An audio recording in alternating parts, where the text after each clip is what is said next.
Employers were the primary source of information for this project. During the course of the Green LMI project, the team heard from close to 50 green employers in focus groups and surveyed 665 companies from the St. Louis region. From all of these conversations emerged themes about where the green economy is headed in the region and what employers are seeking in terms of skills for their employees that can help them capitalize on the green economy. More than half of those surveyed reported that becoming environmentally efficient was important to their company's success. 5 years ago, when I started with the company, it was hardly ever talked about. About 2% of all projects in the country in 2005 were even had any kind of green rating, and by last year, 2009, that number had jumped to 33%. If a third of all of our projects are going to be built to green standards, then we really need to understand and embrace it, because if we don't, we'll get passed by our competition. Our main mission is to produce products for farmers that produce higher yielding crops while requiring less inputs such as land, energy, nitrogen, etc. So everything we do is about sustainability. It is important for our region to understand exactly what skills and credentials employers seek as they hire for green jobs at their companies. There's what I'm going to call the white-collar level, which is the engineering function, and then there's the blue-collar level, which is the execution and the tradesmen, the carpenters, laborers. In the field, it's really important to understand, what does it mean to build a green project? What does that mean when I'm disposing of waste?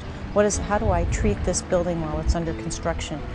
In the white-collar, in the more engineering sector, it's about understanding what are the requirements that have to go on, what are the different calculations that are going to transpire as I interpret the architect's documents. In general, I think it's about the mindset and people thinking about creating a sustainable world. And at Monsanto, we want everyone to understand that what they do every day is linked to a sustainability vision. LEED construction, which is Leadership in Energy and Environmental Design, is the most widely accepted and used rating system, and there's a credential associated with that for professionals. When I got my accreditation in 2007, I was the second person in the company to have it.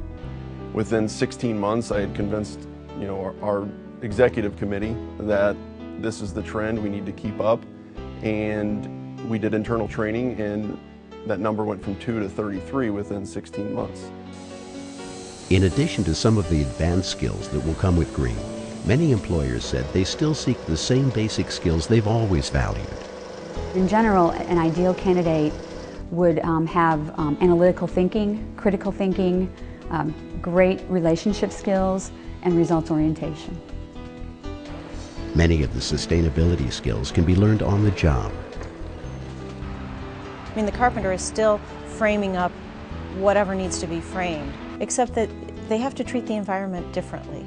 So, for instance, when you're stripping away your concrete forms, wood goes in one dumpster, metal goes in another dumpster, other things go in that third dumpster. So it's subtle differences. I think it's a cultural piece within your corporation that says, yes, the environment is important to us, and yes, we have a role and responsibility in maintaining some sort of level of decency, if you will. We also heard from employers that it is important to encourage basic sustainability training so employees have a base level of understanding and can apply sustainability practices with little supervision throughout the company. The learning curve is so steep, it really takes a lot of effort on our end. And if we can distribute, our philosophy is if we can distribute the knowledge among all of our employees, that learning curve will flatten out, and it will cost us less money to be able to implement and do this type of work. Yeah, so it's using that one. Employers are generally positive about their experience with training institutions, but there is still room to grow. Everybody, wow, interesting. I would ask the academic community to dig deeper into what are the additional things that we can be doing to use our resources more responsibly. What are the new ideas that we need to generate to make ourselves more efficient and thereby more competitive? In the end, this conversation between employers and training providers will be the key to ensuring our workforce is well prepared to meet a quickly growing green economy.